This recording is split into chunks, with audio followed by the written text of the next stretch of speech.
começando a gravar para iniciar a nossa aula. Então, conforme mais ou menos a divisão que eu fiz com o Oswaldo, eu vou ficar prioritariamente com o Brasil. Ele vai pegar um ou outro assunto de Brasil que ele tem mais proficiência para falar.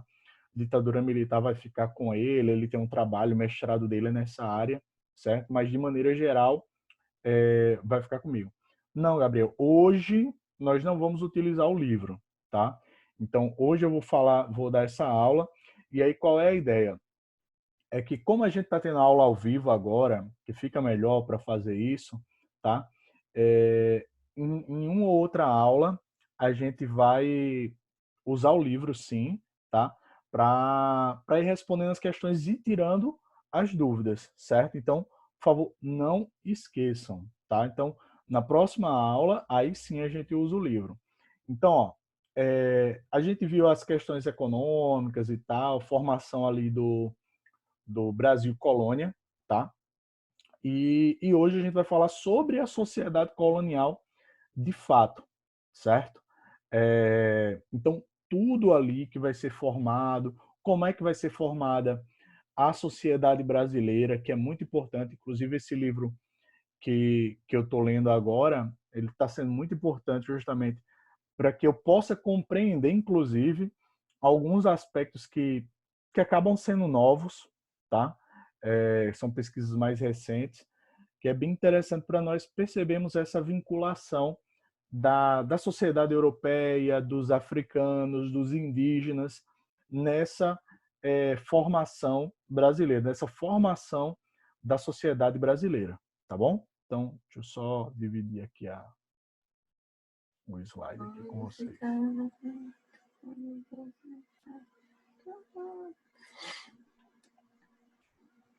Eita, caralho.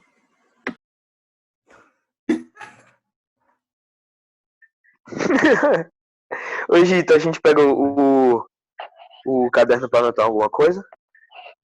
Não, Assim, isso aqui mais ou menos eu fiz esse slide mais ou menos naquele esquema que eu faço aquelas anotações na sala, tá? Mas aí eu acho que não precisa, tá?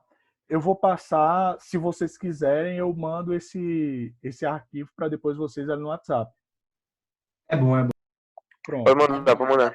Então manda aí, quem quiser ir fazendo anotação também, fica à vontade. Então, para a gente iniciar de fato, é interessante que a gente comece a discutir e pensar algumas coisas. Então, ó, primeira coisa, como pode ser caracterizada essa sociedade da América Portuguesa? Então, o que a gente vê aqui no Brasil é a mesma coisa que, por exemplo, que a gente vê na América Inglesa, na América Espanhola. O que vai diferenciar essa realidade que nós temos aqui no Brasil, tá? Então, isso é um dos pontos que a gente vai ver, certo? Quais as etnias formadoras do povo brasileiro? E aí a gente vai ter esses três grupos que nós vamos ter: o europeu, o africano e o indígena, tá? Extremamente miscigenados. Se nós compararmos com outras realidades, o Brasil é uma exceção à regra, de fato. Não há nesses outros países uma miscigenação tão grande quanto aqui na América Portuguesa. Então, ó, e essas relações, como é que eram? Obviamente, eram relações conflituosas, tá? Não foram relações pacíficas, como a gente sabe, o processo de dominação, enfim, não foi nada pacífico, certo? A cultura, a sociedade portuguesa, ela se sobrepõe às outras, isso é natural, porque são eles os colonizadores, são eles que escravizam os negros, são eles que dominam o território indígena, então, naturalmente, eles acabam sendo o povo dominante, a cultura dominante, eles acabam se impondo dentro dessa realidade aí, tá bom? E a situação da mulher na América Portuguesa. Então, vamos pensar a realidade da mulher ali durante o período colonial, né? Século XIX, ou XVIII, XVII, enfim. Quando é que começa, de fato, as mulheres europeias a virem para o Brasil? Então, isso é muito importante para que a gente perceba essa formação, o porquê dessa formação do povo e da sociedade brasileira. Então, ó,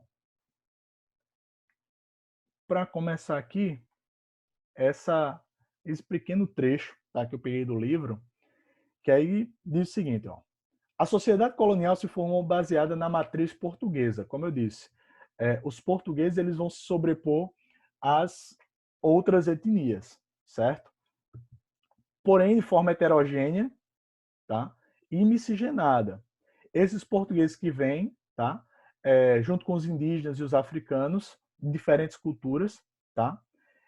Desenham esse mosaico, ou seja, essa diversidade étnica e cultural que nós temos no Brasil, de sotaque, de costumes, enfim, essa diversidade cultural mesmo que nós temos no Brasil. Um dos pontos que nós destacamos, inclusive, é a nossa língua, que apesar de ter sido imposto ali pelo Marquês de Pombal, a partir de 1757, o português como língua única e oficial no Brasil, tá? Mas o nosso português é diferente do outro português, tanto que eu sempre costumo falar que nós não falamos português, nós falamos brasileiro, né? Um português que é bem diferente dessas outras realidades, do português de fato que se fala em Portugal, enfim. Por quê? Porque nós acabamos pegando esses aspectos dessas outras línguas dos quais nós fomos miscigenados, tá? Então, existe sim essa influência no nosso vocabulário, como, por exemplo, tem uma palavra que nós utilizamos comumente, tá? Que vem do vocabulário indígena, pereba. Mas a gente tá nem ligava. Né? A gente continua Então, ligada. Eu ficava. desliga aí o microfone, não sei quem é. Desliga o áudio aí, quem tá falando aí, pô. Bom, É uma tal de Isa. achei, Quem é achei. Isa? Eu não conheço, não. Pronto, eu mutei aqui. Às vezes tem gente que entra com o nome de um irmão, de alguém, de outra pessoa. Às vezes acaba isso, tá? Então, vamos lá, continuando. Então, ó, os indígenas, certo? Basicamente, essas 4 grandes unidades culturais, os tupis, os geis, os noaruates e os caraíbas, tá? Óbvio que com a maneira de gerar uma aculturação, de gerar uma desqualificação desse povo, normalmente se colocava de maneira genérica, chamando esses povos de quê? De índios, certo? Mas são povos de culturas diferentes, de características diferentes. Quando nós falamos dos grupos indígenas, lembra? Lá no início do ano, eu falei disso, que eram povos de língua, de unidades culturais, ou seja, de linguagem diferente, de grupo, enfim. Normalmente, o tupi acabou virando meio que uma segunda língua oficial, o mais conhecido por quê? Porque essa linhagem tupi-guarani, eles ocupavam o litoral brasileiro. E aí, naturalmente, foram os que primeiro tiveram contato com, com os portugueses, certo?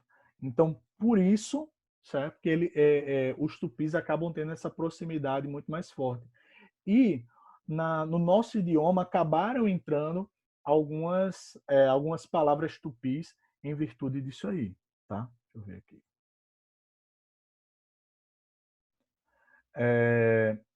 Eles naturalmente vivem em aldeias, tá? Caracterizadas ali pelos europeus como um terreiro, onde eles faziam tudo, e as malocas, tá? Que eram uma espécie de casa, tá? E aí era onde eles faziam refeição, enfim. Um ponto, isso aqui mais ou menos a gente já falou sobre isso, tá? Que assim, eles vão ter essa realidade comunitária, então não existe a propriedade privada dentro dessa realidade ali, dessas famílias, desses grupos indígenas, tá? Isso não existe propriedade privada, tá? Tudo é comunitário, inclusive a criação das crianças, tá? Então não existe o meu filho, O filho, ele é a criança, ela é feita ali pela tribo, tá? Só avisando, tá, a vocês que, assim como a aula, o chat também é gravado e está sendo enviado também para a direção da escola, tá bom? Então, só para vocês ficarem cientes. Então, como eu falei também, o chat ele é único e exclusivamente para as questões da aula. Então, portanto, quem continuar com brincadeira, eu vou tirar da sala, tá bom? Então, vamos continuar. Outra coisa comum entre esses grupos étnicos era a poligamia masculina, tá? Por quê? Porque comumente os homens vão estar envolvidos na caça, na pesca, na guerra. Então, morriam muitos homens, tá? E aí acabava sendo estimulada que era para que a população, para que aquela tribo, para que aquele grupo, ele não definhasse, ele não diminuísse. Então, era muito comum a defesa da poligamia masculina. Em geral, para os líderes, tá? Mas algumas acabavam sendo mais gerais e não só para os líderes, com o objetivo de proliferação e de crescimento mesmo dessas tribos, tá? Desses grupos ali sociais, tá bom? Então, ó, continuando. Os africanos também, tá? A presença negra na América está ligada à escravidão, isso é um fato. Então, o negro que ele vinha para o Brasil, ele era um escravo. Então, está intimamente ligado. Então, falou da história dos negros no Brasil, a gente fala da escravidão. Então, ó, são principalmente dois grupos étnicos que chegam, os bantus e os sudaneses. Mas tem também os do Estreito de Benin, enfim. Tem vários grupos que vêm aqui para o Brasil, tá? Não são só esses são os principais a virem para cá. Não, tranquilo, sem problema. Então, ó, os bantus, os angolas, os congos, cabinadas, benguelas, sudanês, iorubais, nagôs, gegês, minais, haussais, tapas, bornus. Os sudaneses, inclusive, em sua grande maioria, eles eram povos já islamizados, tá? Eram povos que tinham sido convertidos ao Islã. E o que acontecia? Apesar de serem esses dois principais grupos, mas muitas vezes eles não conseguiam conversar entre si. É isso que eu ia pedir. Vocês têm acesso, vocês podem fazer essas marcações, mas aí tentar evitar, beleza? Bom, então assim, eles não conseguiam comunicar entre si. Às vezes, o que é que acontecia? Por exemplo, lembrando que não vem só pessoas, entre aspas, de baixo escalão social da África. Às vezes eles aprendiam reis, filhos de reis, enfim. E aí essa galera às vezes falava mais de um dialeto ali. E aí eles conseguiam se comunicar. Mas mesmo sendo de um grupo étnico comum, por exemplo, os angolas e os congos, mas eles não conseguiam se comunicar.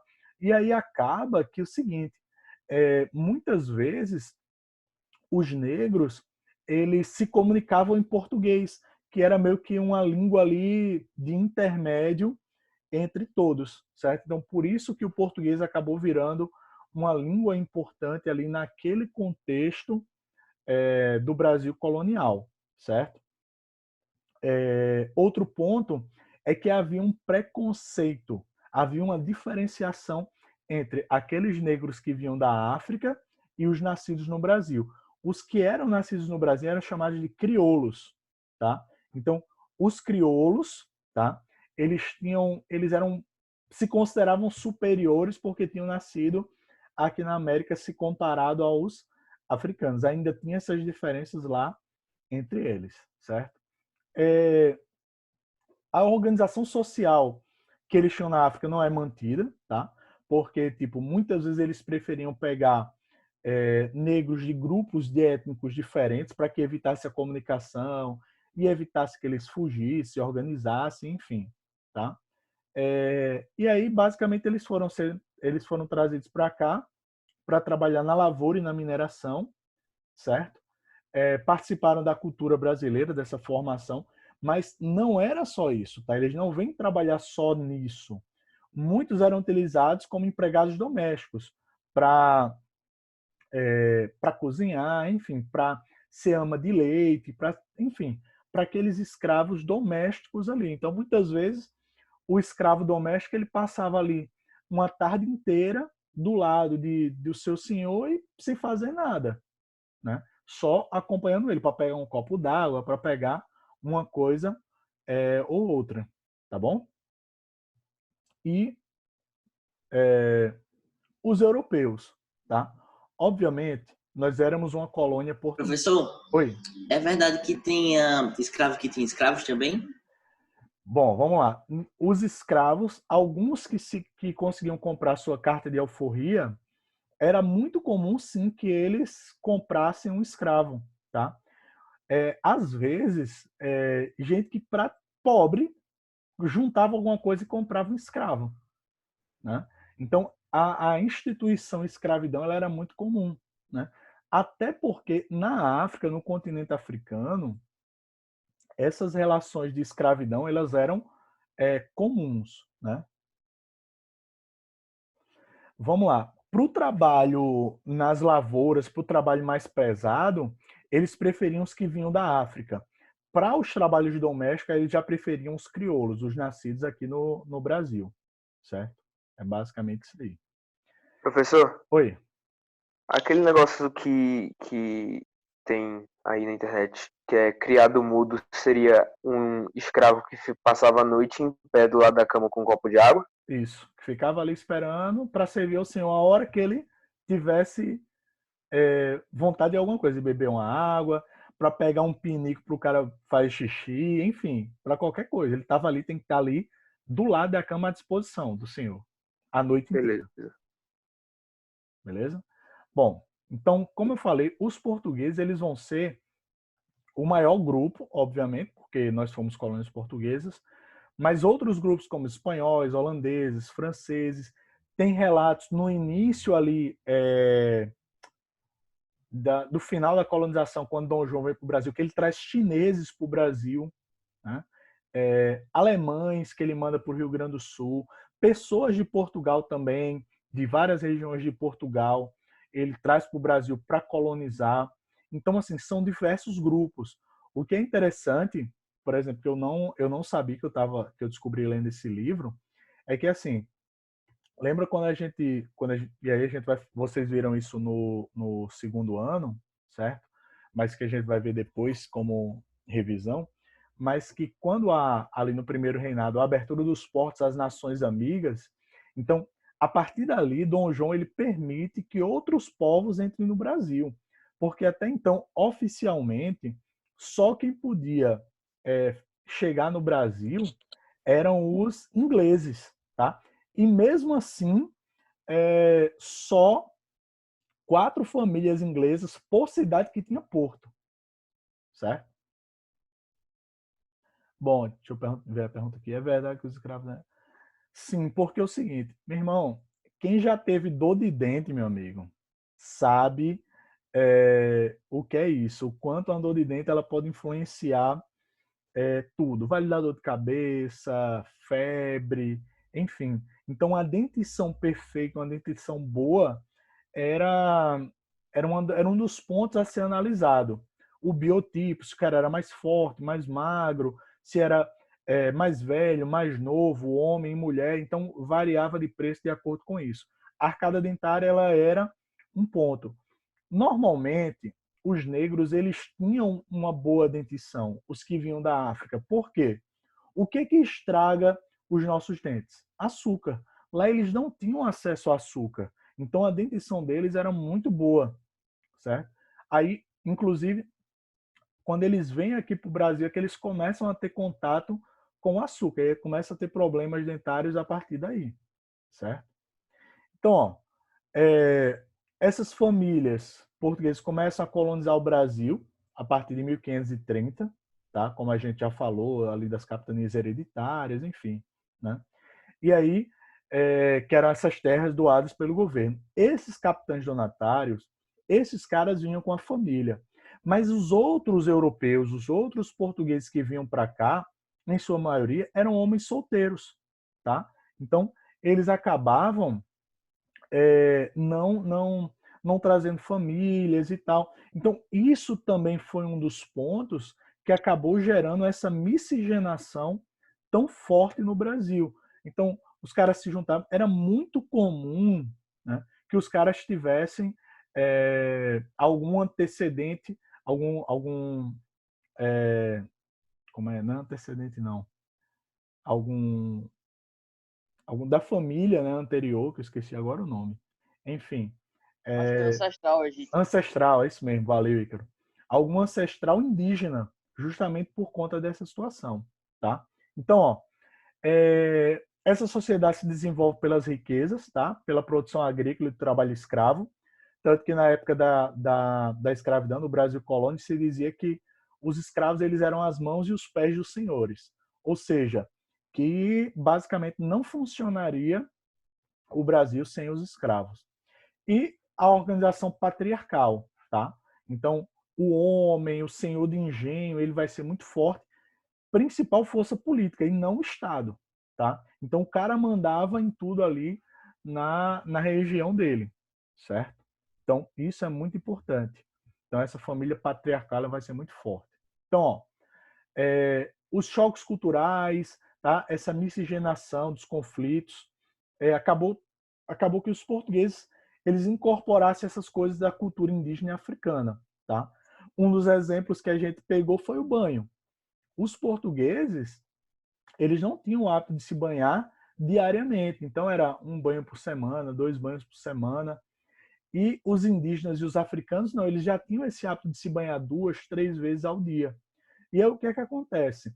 Como as crianças elas eram criadas pelos africanos e tal, eles acabou se tornando um hábito brasileiro, né? Esse hábito, por exemplo, do banho, né? De comer alguns tipos de comida que eram dos africanos, dos indígenas, acabou se tornando um pouco da cultura também branca, certo? A língua portuguesa, como eu disse, se tornou dominante, tá? Apesar da gente usar muitas coisas que vêm do africano e do indígena, certo? E europeu odeia banho, realmente. Não é que eles odeiam, é porque, assim, se a gente pensar na realidade europeia, vamos pensar lá, o acesso à água naquele período, vamos falar ali de século XVII, XVIII, já não era fácil. Então você não tinha tanto acesso à banheira, era uma tina. Então você tem que pegar a água para encher um tanque gigantesco. Então, realmente eles não tomavam muito banho. Gabriel, eu já ouvi falar sobre isso, mas sinceramente eu não sei se isso se é verdade. Eu posso dar uma olhada, mas eu já ouvi alguma coisa sobre isso, certo? Então, assim, dentro dessa ideia, tá? Os portugueses consideravam a colônia como lugar para o enriquecimento. Então, assim, os caras quando vinham, e a gente já tinha falado sobre isso, eles vinham com o objetivo de ficar rico e voltar para a Europa e não se estabelecer aqui, certo? E aí, por isso, eles começam a incentivar, Portugal começa a incentivar a vinda de famílias, eles trazem mulheres órfãs para cá, trazem mulheres que tinham cometido delitos para cá, para que casassem, para que não houvesse essa miscigenação tão forte, certo? Egito, as pessoas que costumavam vir da Europa, elas estavam sofrendo crises econômicas? Nesse período, não necessariamente, Ícaro. Mais para frente, ali no século XIX, sim. Mas aqui era mais aquela ideia de enriquecer. Por quê? Porque era uma nova terra, com novas oportunidades. Então, era uma chance de conseguir crescer. Era basicamente isso. A Certo? coroa portuguesa dava as terras, né, para influenciar. Exatamente. Então, eles cediam a terra e diziam, meu irmão, te vira, produz aí. Né? Então, era a parte que a coroa... Professor, nessa época era verdade que eles davam as terras, ofereciam para presos políticos já em Portugal? Vamos lá. Alguns dos que vinham para cá, porque existia o exílio. O que é isso? É tipo, o cara cometeu um crime em Portugal. Podia ser besta, entendeu? Aí, tipo, você tem duas opções. Ou ficar preso aqui em Portugal ou ser exilado no Brasil. Aí os caras vinham para o Brasil. Quando chegava aqui, às vezes eles poderiam receber, sim, terras, sesmarias de algum dono de alguma capitania hereditária. Então poderia acontecer. Sim, sim, foi, Levi. Exatamente. Isso aí vai ocorrer mais à frente, né? Lá com Dom João, em 1821. Mas é isso mesmo. O objetivo era de colonizar e de se apropriar daquela região, né? Que hoje é o Uruguai. E aí lutando, sim, contra os argentinos, contra os espanhóis, que vão apoiar esse processo de independência lá. Egito, Hum. as Seis Marias que o governo de Portugal ele cedia também para outros países como Inglaterra e França? Pronto, vamos lá. A Sesmaria ela não é cedida pelo governo português, ela é cedida pelo capitão donatário. Então, o capitão donatário recebe a carta que é o foral, é uma carta de doação, diz, ó, isso aqui você vai tomar conta dessa terra. Você pode doar sesmarias, você pode doar lotes de terra. Então, é meio que fosse como se fosse uma sublocação. Por exemplo, digamos que tu recebe uma casa, certo? Aí o cara diz, ó, tu pode explorar essa casa como tu quiser, tá? Mas aí, por exemplo, aí tu pega um quarto e subloca para alguém. É mais ou menos isso que acontecia, certo? Então, a Sesmaria não é pelo governo português, e sim pelos capitães donatários. Mas era focada nos portugueses, tá? Porque não era permitido que outros povos habitassem o Brasil, tá bom? Então, ó, outra coisa que a gente vai ter muito forte nesse período, influência do iluminismo. Professor, essa questão é igual os senhores feudais e... Isso. Tanto que tem alguns historiadores que comparam esse período do Brasil colonial com uma espécie, tá? Vamos botar bem entre aspas, de feudalismo brasileiro, tá? Porque seria quase as relações de suzerania e vassalagem, sim, que existia durante a Idade Média. É bem parecido mesmo.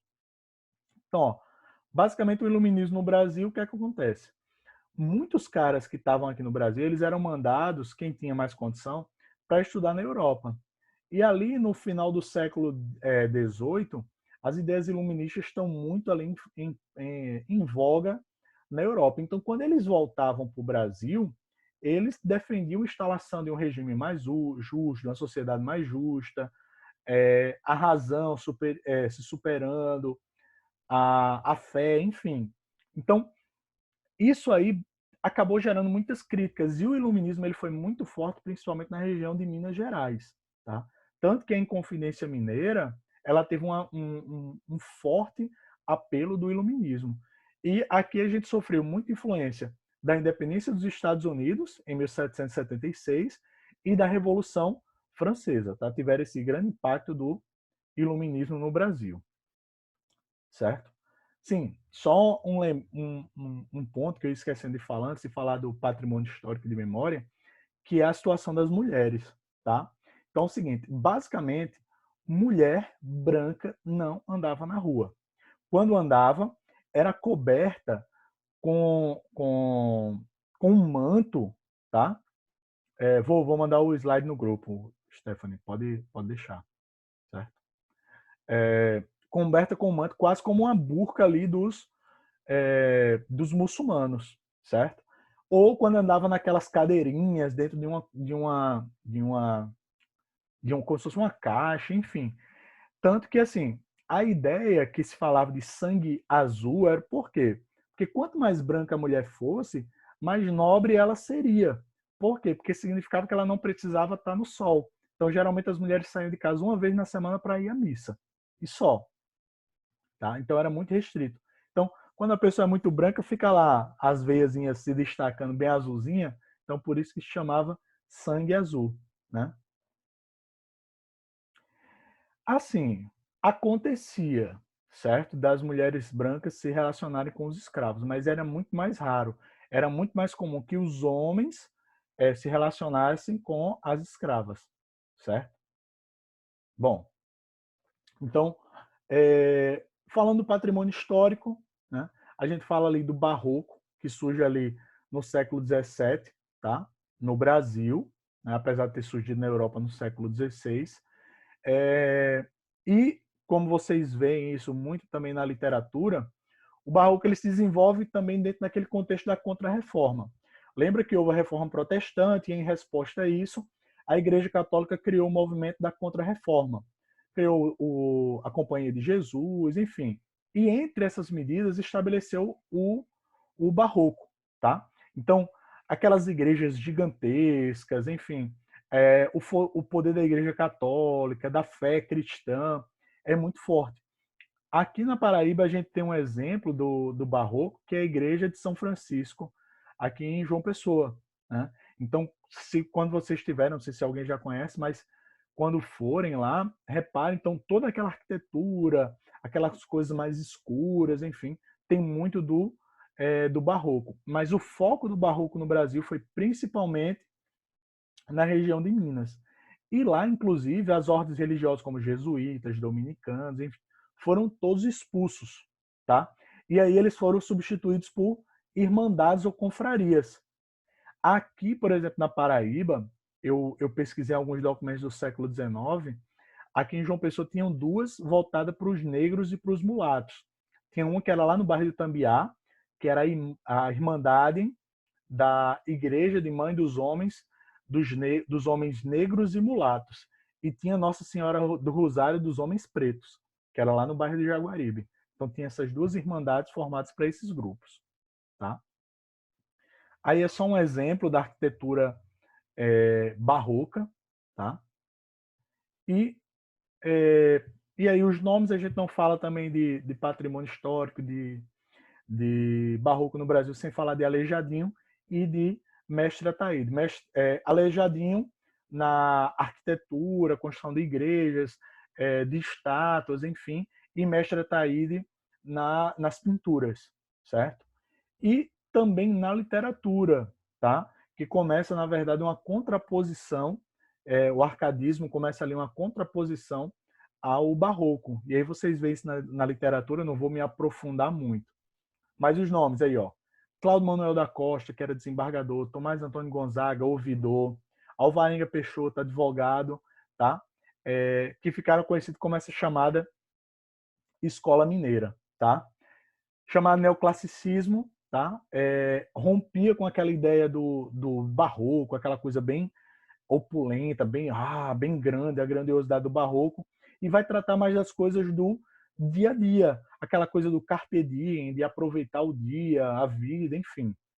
E era muito comum também que eles utilizassem pseudônimos, tá? Cláudio Manuel da Costa, como Glauceste Saturnio, e, faltou ter ali, Tomás Antônio Gonzaga, que escrevia sobre Disseu, né? Aí tem Marília de Disseu, cartas chilenas, enfim.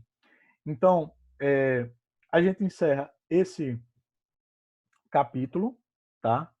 Que é sobre a sociedade mineira.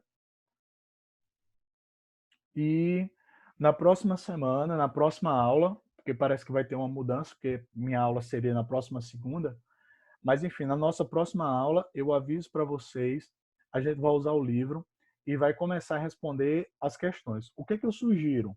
Que vocês já tentem responder as questões, principalmente aquela parte do praticando, enfim, porque à medida que a gente for respondendo aqui, a gente vai também tirando as dúvidas. Tranquilo? Então,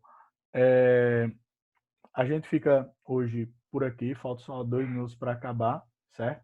Deixa eu só parar aqui a gravação.